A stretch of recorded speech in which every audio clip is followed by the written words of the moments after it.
So a top MBA program can cost over $250,000. In this video, I'm going to break down if an MBA is worth it in 2026, especially if you're outside the USA. Hi, I'm Matthew Lee. I'm a medical doctor by background, and I recently got a scholarship and admission into a top MBA program. I made this video to save you, the viewer, hundreds of hours that I spent myself researching everything MBA and about the application. Hopefully, by the end of this video, you'll be able to answer what you can expect the return on investment to be after your MBA, especially for international students, whether MBA programs outside the US's top 15 are worth it, and whether non-US programs like London Business School and INSEAD and Bocconi are worth it. Then we'll cover how MBA programs actually play out for applicants from non-traditional backgrounds and people wanting to switch careers. So to make this really easy for you, I've broken down the video by chapters. Check the timestamps in the description so you can jump straight to the sections that are most relevant for you. Chapter 1. What an MBA actually gives you. So let's start with what you tangibly get from an MBA, because yes, this is a very expensive investment that you're making. And if you're going to spend over 6 figures on something, you need to understand what you're clearly going to get. So from my research and experience, there are 4 core benefits that most people overlook or misunderstand, especially if you're from a non-traditional background or you're an international applicant. The first is recruiting pipelines and the ability to career switch. So in my research, this was the #1 reason I saw that most people wanted to do an MBA. And for me, it's the biggest value driver. So top MBA programs are unique in the fact that they give you structured access to some of the most competitive jobs in fields like consulting, tech, finance, investment banking, and especially for international students and career switchers.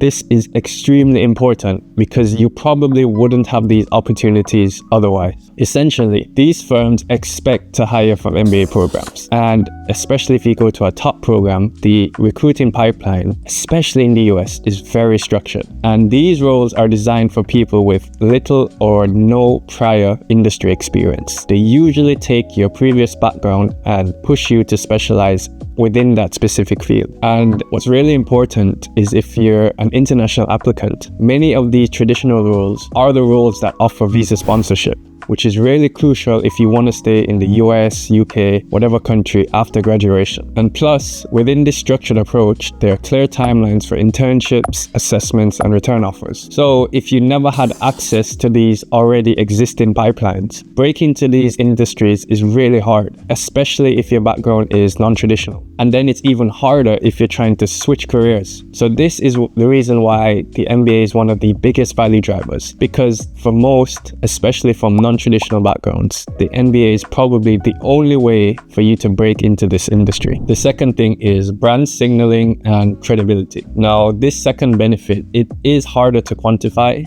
but it's still incredibly powerful. The fact that your brand will signal to an extent your value. So an MBA, especially from a top program, instantly changes how your profile is perceived. Because the MBA application is so rigorous, it's almost as if you've already been pre-screened. So similar to how people put ex-Amazon, ex-BCG, ex-Meta in their LinkedIn for credibility, your MBA badge from a top program would essentially be the equivalent. And this is especially helpful if you didn't go to a target university for your undergrad, or you're from a country or school that most recruiters haven't heard of, or your career so far hasn't followed a traditional corporate path. Think medicine, teaching, or public sector roles. In this sense, the MBA brand allows you to reframe your background into the corporate setting. And this helps you get past the initial filters that often stop people from other backgrounds from getting interviews or funding. So essentially, this part of the MBA is a credibility upgrade, and it sort of works hand in hand with the recruiting pipelines that I just mentioned. The third is the network and the long-term career leverage. So the MBA network is, I think, one of the most underrated aspects that the MBA program has as an advantage, because if used correctly, it really only compounds over time. So here are 3 practical ways where I think the MBA network can really help you.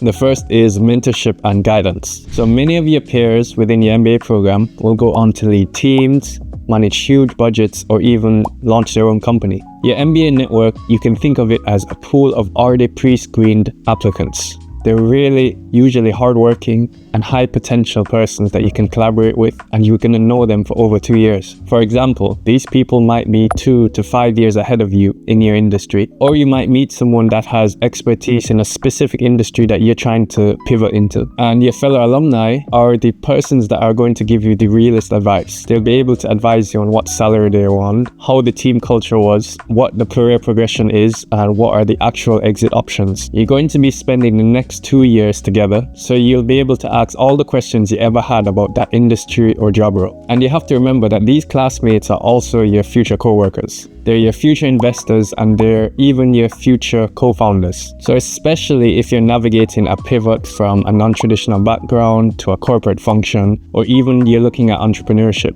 your direct MBA cohort and the ones above and below you will be incredibly valuable. And this extends to the entire alumni base, not just students, your professors, keynote speakers. That network that you get and the brand name really goes a far way. International network for relocation and market access. So for international students, your MBA network now becomes your local ecosystem for the country you study in. This also gives you time to assimilate into this new environment before you actually join the workforce. And you'll find that alumni abroad will be so helpful when you relocate. It'll help you with your visa strategies and help you navigate the really tough job market we're in, and they can even help you with structuring jobs for sponsorship pipelines. So for example, if you want to move to Dubai from London, maybe you have an MBA alumni in that country that can connect you with an employer or can help you with the visa process. The third point, structured exploration with leverage. So I think one of the most underrated parts of the MBA that people don't think about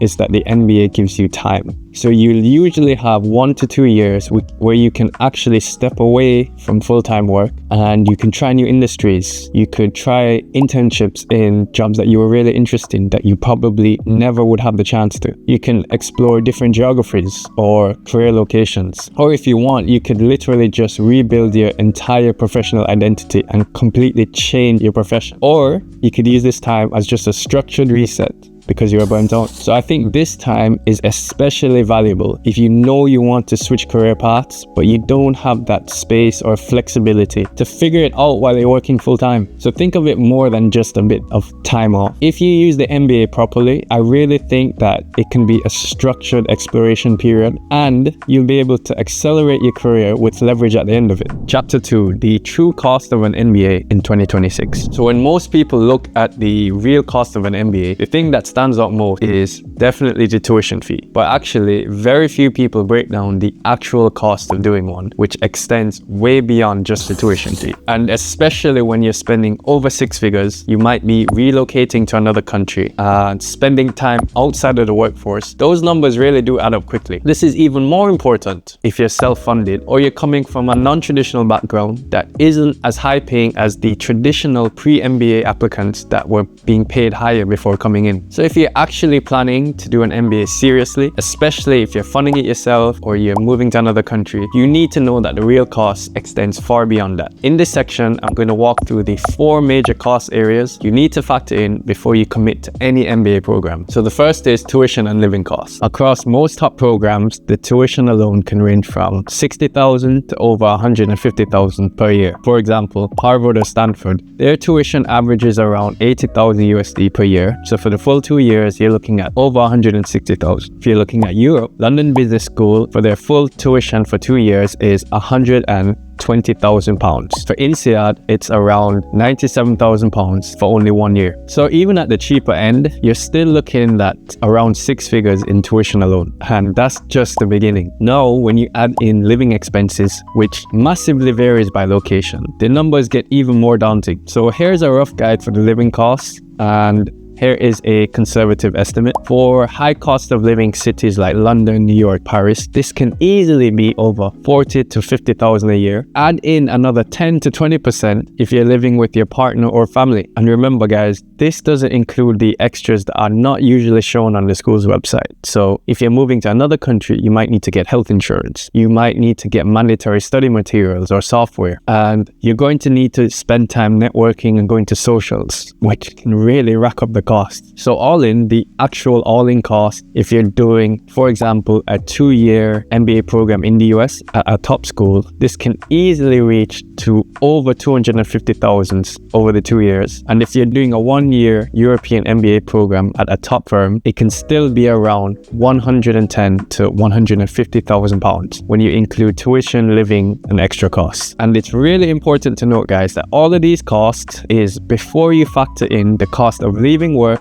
and not earning a salary, which we will get into next. But the takeaway for this is, if you're considering an MBA, don't just look at the tuition number alone that's on the website. You probably need to build a realistic budget and give yourself some margin, especially if you're going to move to another country. This MBA, especially our top program, is very expensive and a major financial commitment. So you really want to be fully aware of what you're getting into before you step into it. So the second thing we need to look at is opportunity cost, the income that you're going to give up. Now, I think this part is where a lot of people underestimate what kind of opportunities they're giving up when you decide to go for a program and come out of the workforce for 1 to 2 years. When you decide to do an MBA program, you need to calculate not only how much you're spending, but how much you're not earning while you're studying. So if you're doing a full-time MBA program, you're stepping away from your job for at least 1 to 2 years or even longer, and that lost income can add up really fast. So let's take a simple example. Say you're earning 60,000 USD a year right now. A 2-year MBA program means you're at minimum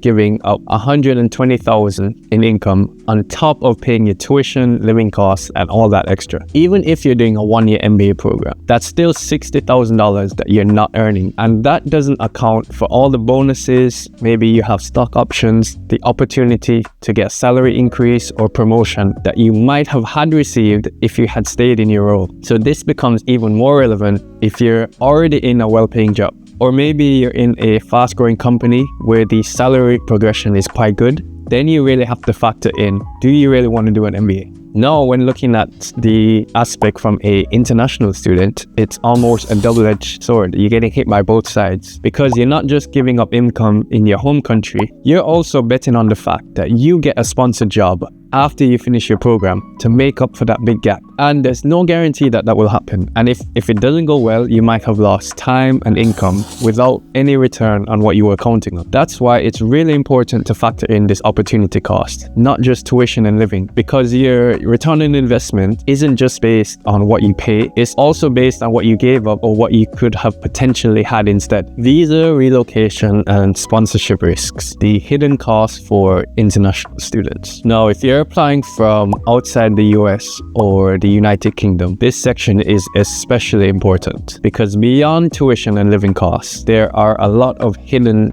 excess fees that most MBA programs or forums don't talk about. But these expenses can have a real impact on your return on investment and finances. Let me break them down for you. First, there's visa costs for the visa itself. So depending on where you're going, you're probably more than likely going to need a visa. You probably need to pay a healthcare surcharge and sometimes even legal support to help make sure everything's submitted correctly. For example, if you want to do a top MBA program in the UK, just the visa and the health insurance surcharge can cost over £2,000 to £3,000 per person. And that's before any legal fees if you have any dependents joining you. If you're a student that wants to bring their partner or child over, this can easily climb to £5,000 to £6,000 just for that visa. And oftentimes, even if you have a loan or scholarship, this isn't covered under relocation expenses. Then there's the actual move to another country. You'll have to pay flights, baggage, initial deposit for accommodation. You might need to buy furniture or essentials that you probably wouldn't have in a new country. You need to set up a new phone plan, transport, and probably a gym. And I know these all look like small one-off costs, but again, if you're strapped for money, this adds up really fast. And again, this is usually, even if you're sponsored or on a scholarship, these are usually out of pocket. And I've seen many people on the forums say they can spend anywhere between £2,000 to £3,000 just in the first month of landing. Now let's talk about the post-MBA sponsorship risk for international students. And I think for international students especially, this is probably the most important and the most talked about problem, that even after graduating from a top MBA program, there's no guarantee that you'll actually get a job that will guarantee visa sponsorship. Across all the top programs, the data is clear that employment rates are in general definitely higher for domestic students than international students, and that's not surprising. The reason for this is that in the UK or US, not all companies sponsor visas, and those that do may have limited spots or it's quite competitive. The sad reality is that it's very common for top firms or even smaller firms to actually, from the initial screening, just weed out all international applicants altogether. And even depending on your background, where you did your undergrad or previous work experience, you might be weeded out just because of that. So then the question becomes, what happens if you don't get sponsored? So the first thing that might happen is you might be forced to leave the country because your post-work visa might run out, or you return home without any time to make back your investment. Or worse, you might have to take a lower paying job that will sponsor you, but then it's not paying back your loan or your self-funding. When you factor all these things in, that dramatically changes the return on investment that the MBA can give you. Now let's talk about the emotional and mental cost of relocation for international students. So this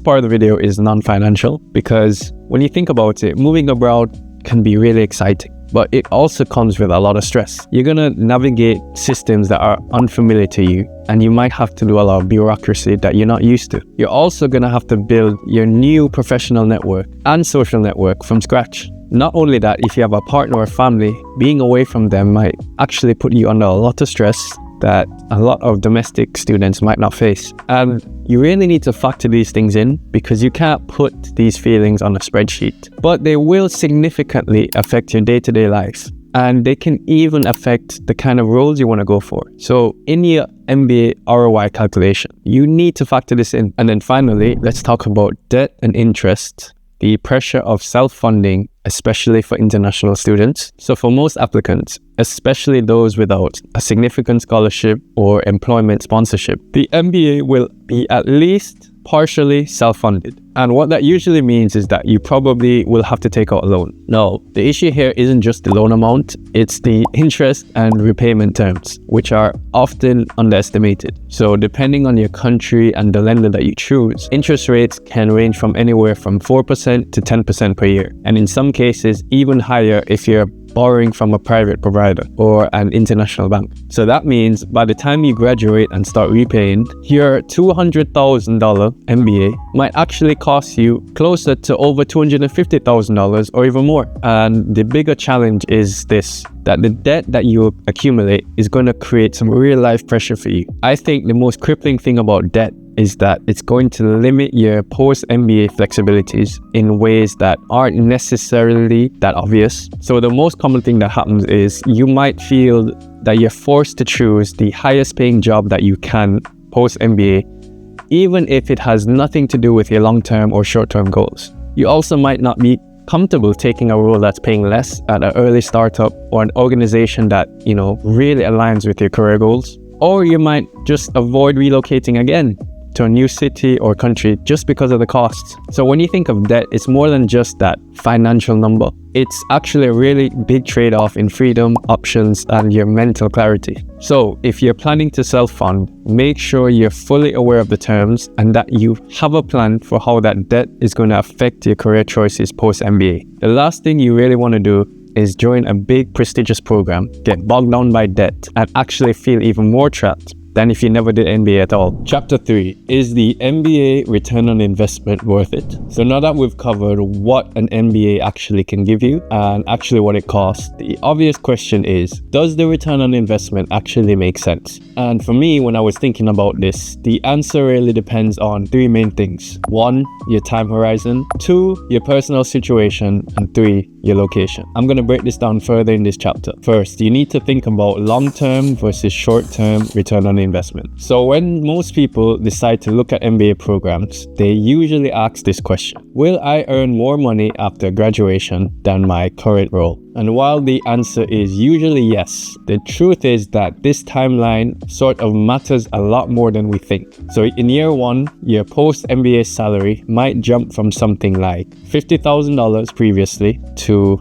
over $120,000, especially if you want to go into consulting, banking, or tech. But once you start to factor in tuition, living costs, and the opportunity cost of lost income, you're often still in the red after graduation, no matter what field you go in. Personally, I think that where the return on investment really kicks in is the 5 to 10 year mark, because this is when you usually get promoted to higher management role, and you'll actually gain access to higher paying firms and geographies a bit later in your career. Or you might make a second pivot and you leverage both your MBA and your post-MBA experience to get an even higher paying role. So you really have to factor in, if you're thinking that you're going to make the money back within the first year, that's probably unlikely. But if you're playing the longer game, the compounding benefits of doing an MBA, especially at a top program, can be really substantial. Let's look at improving your ROI: scholarships, sponsorships, and geographies. So there are some clear ROI boosters that can really shift the equation significantly. The first and the most common are scholarships. Even if you get a 30% or 50% scholarships, this can really dramatically reduce the risk. Think about how much money that will save versus paying the entire tuition yourself. And if you're fortunate enough to have a full ride scholarship, that in most cases is almost a instant positive ROI, especially if you're gonna self-fund it anyways. And the second is employment sponsorship. Some companies might fully or partially sponsor your MBA in exchange for a return commitment. And what that means is no debt, you get guaranteed income and a clear path forward. This is almost always as well a sure positive ROI that allows both career progression and you have time for exploration as well. The third is the geography where you study matters a lot. So the MBA salary uplift from countries like India, Southeast Asia, or Latin America are often much higher proportionally than if you were already in, say, the UK or US. So in general, if you're coming from a country where generally the salaries are much lower, the return on investment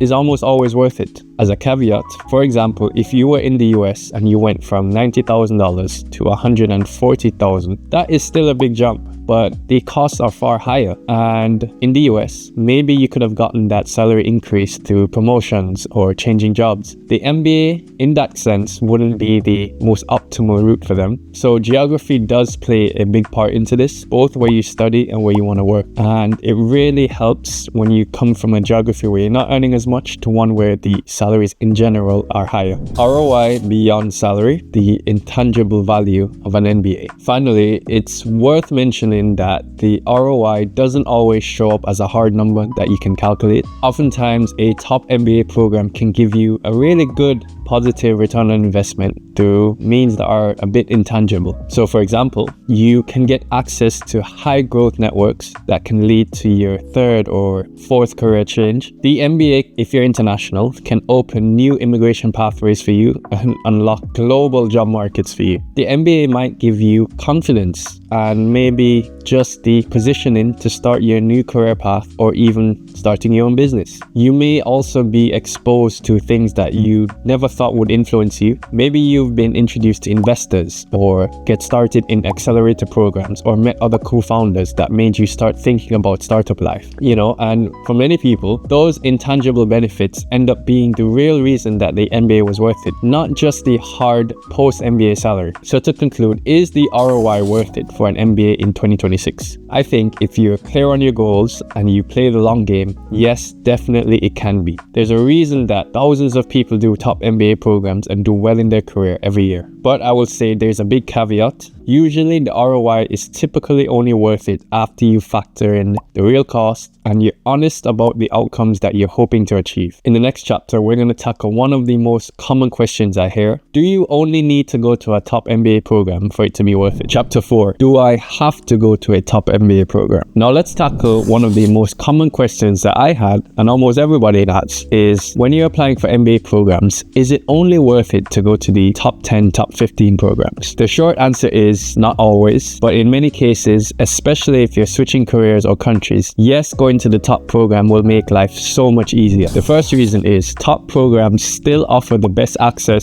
and the best chance of having a positive ROI. So if your goal is to maximize salary, job options, and global reach, then yes, top programs will give you the largest advantages. Usually, top programs have the best yield for dedicated recruiting pipelines into the most common fields post-MBA. So think consulting, tech, finance, venture capital. And these universities have decades of trust with these employers. Again, in general, these top programs usually have their students getting the highest paid and best yielding internship paths that lead to return offers. Their post-MBA salaries in general are significantly higher than lower ranked programs. And higher ranking programs usually offer more optionality than lower programs. In terms of the network, the alumni from these schools are usually better placed in senior roles, making it easier to get mentorship and referrals. So for applicants, especially those trying to break into consulting, tech and finance, all the above points matter. And if you're international, top programs are probably the most familiar with the visa process and often have the highest yield of international students getting the visa sponsored jobs. So it really makes sense if you're job searching to have the most structured and realistic outcomes from a top program. Now let's look at why the MBA brand power is regional. So although top ranking programs probably give the best outcomes, the MBA brand value depends a lot where you want to work. So while it's true that top programs like Harvard, Stanford and Wharton will travel almost anywhere in the world and get global recognition, other than that, the top programs are usually very regional. For example, if you want to go to London Business School, it's very elite in the UK and Europe, but this might not open the same doors if you want to work in California. Tuck and Ross are really strong in the US, but that might carry less weight in Asia or the UK. As well, if you go to a top MBA program in India, this might not register with employers in the USA or UK. But in general, for most schools, the brand matters most in the region where they're based, and it affects where you can work, who recruits you, and how you're perceived. Especially if you're planning to move countries post-MBA, this is a big factor to think about. Make sure that the brand actually means something in that job market and that local market that you want to work in. Otherwise, you could graduate with a strong, prestigious MBA, but the employers that you want to recognize you have no idea who you are. So now let's speak about, does the program fit matter? Now, if you've ever heard the term, I'm going M7 or bust, and you're unsure of what that means, let me break it down for you. What M7 or bust means is that this person is targeting the top 7 programs in the US, and if they don't get into these programs, they won't go to any school because they think the return on investment isn't worth it. But the fact is that while this might be true for some, this is not the best strategy because the school fit to their profile does really matter. For example, some people really thrive in, let's say, a top 20 or top 15 ranked school because they get to stand out more easily. They'll be able to get the leadership roles they might not have gotten in a higher ranked program, or they might get scholarships that they definitely wouldn't have gotten in a higher ranking program. And all these things dramatically can improve the return on investment. In my opinion, there's nothing wrong with choosing a school based on fit, scholarship, or just the culture, but that only works if the program also has a track record of good outcomes. And I think the truth is that if a school is too lowly ranked, the chance of the return on investment being positive really does drop off quickly. And this is especially true if you're paying the full tuition, or you're trying to break into a new industry, or trying to change geographies post-MBA. And I want to make a point to note for international students especially, they need to be very cautious of lower ranked programs in unfamiliar markets. This exponentially increases the risk of not graduating with a visa or a job offer lined up. That being said, fit is really important, but there's a ceiling to it. If you go to a top program that doesn't open the doors that you are specifically looking for, it might not be worth it. Chapter 5. 3 scenarios where an MBA is 100% worth it. So after everything we've covered, the benefits, the cost, and the risk, now the question is, when is an MBA actually worth it? As in, when does the return on investment genuinely justify the time, money, and effort? Let me walk you through the 3 most common scenarios where the answer is almost yes, especially for international or non-traditional applicants. Scenario 1, you missed recruiting opportunities previously. So if you didn't go to a prestigious or target undergrad university and you have no idea of what consulting, project management, or venture capital was when you graduated, or maybe you've been stuck in a sector that doesn't pay well, like education, public health, government, or an early stage startup, then if that's you, the MBA can offer you something really unique. In this situation, the MBA offers a structured second shot at the kind of roles, salaries, and geographies you couldn't access previously before. So let me break this down further. Coming from that background, you will get direct access to top firms in consulting, tech,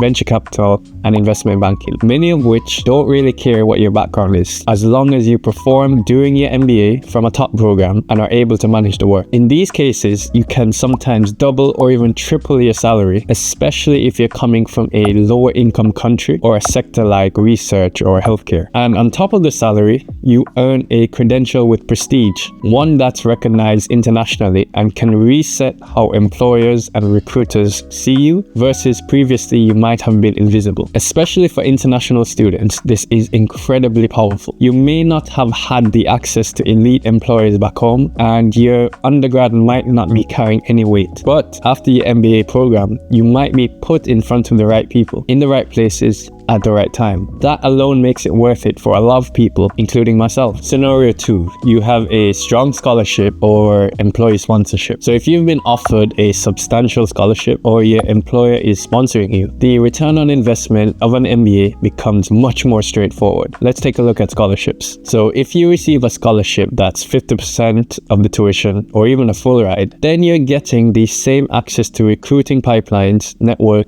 and brand credibility at a much lower cost. This significantly reduces your financial risk, especially if you were actually going to pay that tuition anyways. But I think the most important thing about this is that it gives you more flexibility after the MBA. First, you're not going to be under pressure to chase the highest paying role just to repay your tuition or debt. This flexibility will also, give you the chance to explore roles that better align with your long-term or short-term goals. And you'll probably reach your ROI much faster, even if you're in a more low-paying region. So for international students especially, particularly those from more lower income countries, this can be one of the only ways to make the top MBA a financial option. So when you're looking at employer sponsorship, you get a guaranteed return. What that means is if your company is paying for your MBA, whether it's fully or partially, the ROI is almost guaranteed. Most times you'll return to the same company with a higher title, increased negotiation power, and a long-term career optionality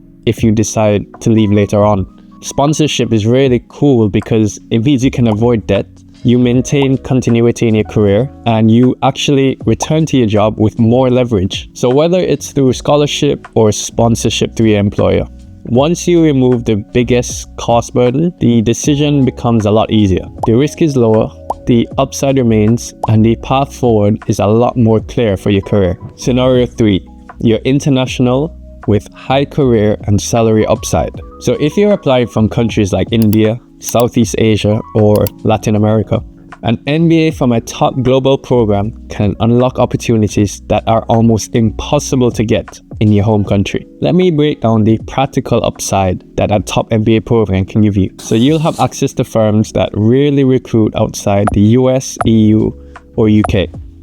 Think MBB, big tech, or global financial institutions. Not only that, but you'll be able to build your network and professional base in the country where you study. So if you plan to work in that country after your MBA, it's critical to build a network there if you want to stay there long term. And then the last thing is that you will get a brand name to put on your resume that will follow you forever. So even if you have to return home, you will have that credibility boost no matter where you go.